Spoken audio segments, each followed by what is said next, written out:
अस्सलाम वालेकुम, मैं हूं फैसल तारड़। आज 23 मार्च है और आज दिन है बुध का। सूरत हाल इंतहाई कशीदा हो चुकी है। बड़ी झड़पों का आगाज हो चुका है। आर्मी चीफ के कुछ बयानात सामने आए हैं, वो भी आपके सामने रखनी है।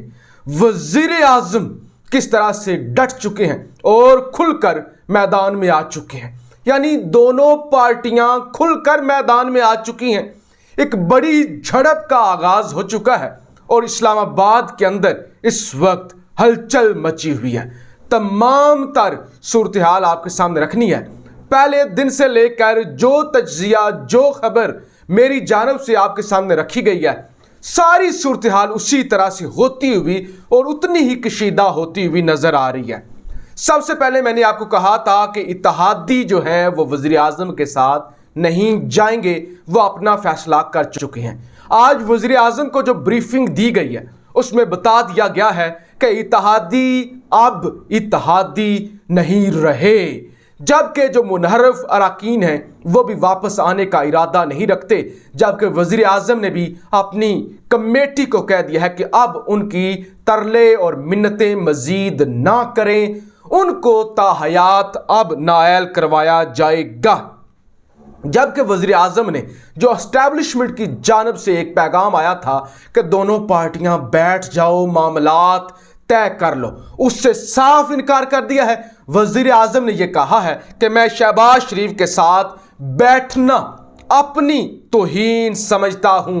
लिहाजा वज़ीर आज़म ने जो एस्टैब्लिशमेंट की जानब से इशारा आया था कि हम इस सारे मामले में सालिस बनते हैं, आप दोनों पार्टियां बैठकर मामला तय कर लें, उसको भी वजीर आजम ने रिफ्यूज कर दिया है। साथ ही वजीर आजम की आज सहाफ़ियों से मुलाकात हुई है। उस मुलाकात के अंदर वजीर आजम ने इंतहाई पुरएतमाद होकर कहा है कि ये लिख लें कि तहरीके अदम एतमाद नाकाम होगी। साथ ही वजीर आजम साहब ने कहा कि चौधरी निसार से भी मेरी मुलाकात हो चुकी है, 50 साल पुराना ताल्लुक है, मुलाकातें होती रहती हैं। साथ ही वजीर आजम ने यह कहा किसी सूरत भी इस्तीफा नहीं दूंगा, किसी सूरत भी इस्तीफा नहीं दिया जाएगा, कोई माई का लाल भी मुझसे इस्तीफा नहीं दे सकता। और ये वक्त बताएगा कि कौन इस्तीफा देगा। ये किसका जिक्र किया गया है, किसको कौन बोला गया है, ये आप अच्छी तरह से जानती हैं। वजीर आजम ने कहा वक्त बताएगा कौन इस्तीफा देगा।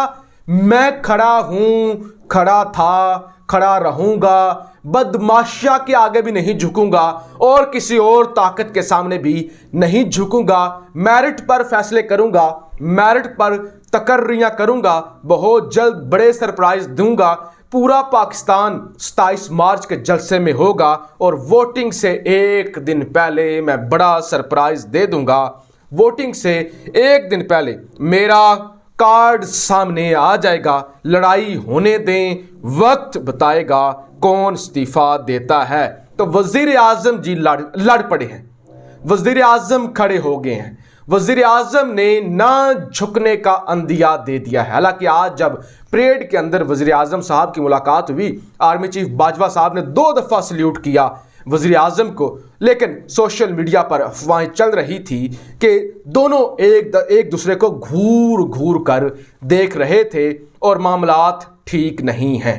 तो अब वजीर आजम ने वाज़ा कर दिया कि मैं अपनी मर्जी करूंगा, मैं किसी कामरान खान की नहीं सुनूंगा, मैं किसी के व्लॉग्स नहीं सुनूंगा, मैं किसी के कहने पे बुजदार को तब्दील नहीं करूंगा। चौधरी निसार के साथ मेरी मुलाकात हो चुकी है, मैं फैज़ हमीद को लेके आऊं या किसी दूसरे तीसरे को लेके आऊं, ये मेरा इख्तियार है। लिहाजा कोई मुझे डिक्टेशन ना दे, मैं किसी से डिक्टेशन नहीं लूंगा, कोई माई का लाल मुझसे इस्तीफा नहीं ले सकता। और देखते हैं कि इस्तीफा कौन देता है, यानी ये देखते हैं कि इस्तीफा देता कौन है। कम अज कम मैं नहीं दे रहा। अब अगर वजीर आजम नहीं दे रहे तो दूसरी कौन सी शख्सियत है जो इस्तीफा देगी या जिनको ये बात सुनाई गई है वजीर आजम साहब की जानब से, वो आप बेहतर जानते हैं, उनका मैं जिक्र नहीं करना चाहता। दूसरी तरफ army chief general Qamar Javed Bajwa साहब भी मैदान में आते हैं। वो कहते हैं सियासतदानों को आपस में तय करने दें, फौज मुदाखलत नहीं करेगी। आर्मी चीफ कमर जावेद बाजवा वो कहते हैं फौज सियासी मामलात में मुदाखलत करे तब भी गालियां, ना करे तब भी गालियां।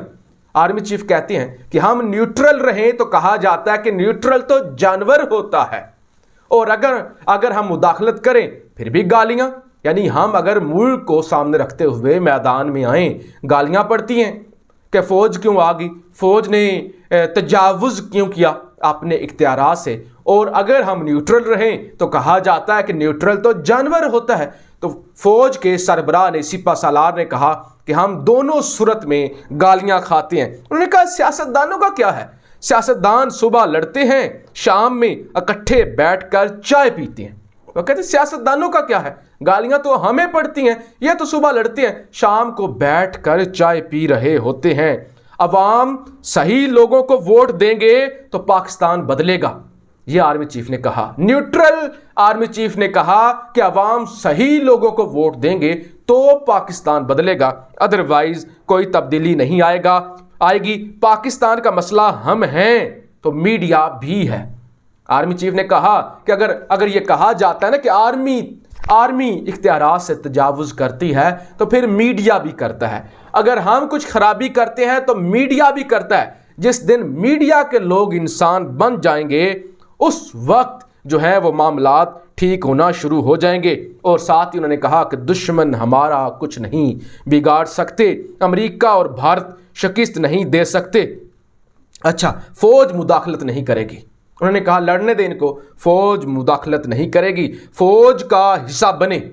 नौजवानों से कहा फौज का हिस्सा बने। अगला आर्मी चीफ फाटा या बलोचिस्तान से भी हो सकता है। आर्मी चीफ ने कहा कि फौज को मुतनाज़ा बनाया जाता है और बलोचिस्तान और फाटा के लोगों को वर्गलाया जाता है। तो फाटा और बलोचिस्तान के नौजवानों से आर्मी चीफ ने कहा फौज का हिस्सा बने, अपनी पढ़ाई लिखाई पर जोर दें, नौजवानों को वोट दें, खुद मुल्क के अंदर तब्दीली लेके आए। और हो सकता है अगला आर्मी चीफ बलोचिस्तान से आए। बार बार एक ही तरह के लोगों को वोट देंगे तो मसाइल कैसे हल होंगे, ये आर्मी चीफ ने कहा है।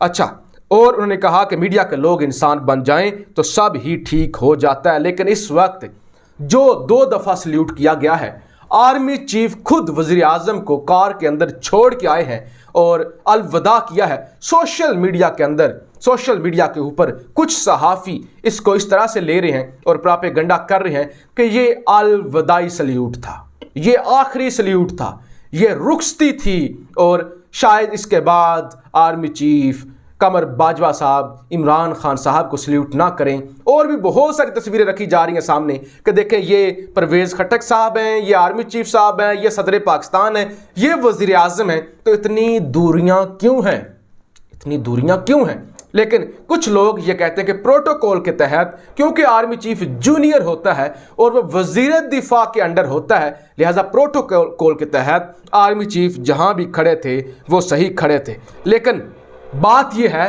कि वज़ीर आज़म ने साफ तौर पे रिफ्यूज़ कर दिया है कि मैं शहबाज शरीफ के साथ बैठना अपनी तौहीन समझता हूँ। इत्तेहादियों का बता दिया गया है कि इत्तेहादी अब हमारे इत्तेहादी नहीं रहे। और साथ ही वज़ीर आज़म ने यह कहा है कि मज़ीद तरले और मिन्नतें ना करें, इनको हम नायल करवाएंगे जो मुनहरफ हो चुके हैं। और हमारा जो तारीखी जलसा होगा 27 मार्च का, उसके अंदर पूरा पाकिस्तान आएगा और पूरे पाकिस्तान की आवाज़ सुनकर सारे जो न्यूट्रल हैं वो भी अपना फैसला बदल लेंगे और इत्तेहादी भी वापस आने पर मजबूर हो जाएंगे। लेकिन वज़ीर आज़म ने कहा कि कोई माई का लाल मुझसे इस्तीफ़ा नहीं ले सकता। लिहाजा वज़ीर आज़म खुलकर मैदान में आ चुके हैं और आर्मी चीफ कमर बाजवा साहब ने भी अपनी पोजीशन वाज़ा कर दिया कि हम जिधर भी जाएं हमें गालियां मिलती हैं। साथ ही आर्मी चीफ ने कहा कि आपको घबराने की ज़रूरत नहीं है, कुछ भी ऐसा नहीं हो रहा जिससे मामलात ख़राब हों, मामलात हमारे हाथ में हैं। लेकिन शहर इक़्तिदार के अंदर ये अफवाहें गर्दिश कर रही हैं कि कुछ भी हो सकता है, मार्शल लॉ भी लग सकता है, या उससे बड़ी भी कोई चीज़ हो सकती है, या उससे कोई छोटी चीज़ भी हो सकती है। लेकिन वज़ीर आज़म का ये बयान कि वक्त बताएगा कि कौन इस्तीफ़ा देगा, ये अपने आप में लड़ाई का एक आगाज़ है और वज़ीर आज़म लड़ने जा रहे हैं और बड़े पैमाने पे हलचल मचने जा रही है। आप इस हवाले से क्या कहती हैं? अपनी राय का इजहार ज़रूर कीजिएगा। पाकिस्तान जिंदाबाद।